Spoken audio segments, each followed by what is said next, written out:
આણંદના જીટોડિયા પાસે દાંડી માર્ગ પર રાત્રિના અંધકારે બાઇક પર ઘરે જઈ રહેલા બે યુવકોનો એક્સયુવી કારે ભોગ લીધો છે.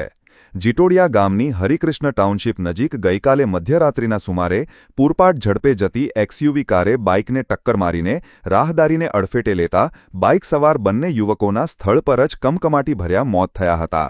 જ્યારે રાહદારીને ગંભીર ઇજાઓ થતાં તેને સારવાર માટે હોસ્પિટલમાં લઈ જવામાં આવ્યો હતો. ઢુંઢાકુવા ગામે રહેતો પ્રવીણભાઈ કાંતિભાઈ પરમાર આણંદના સરદારગંજમાં છૂટક મજૂરી કામ કરીને જીવન ગુજરાન ચલાવતો હતો.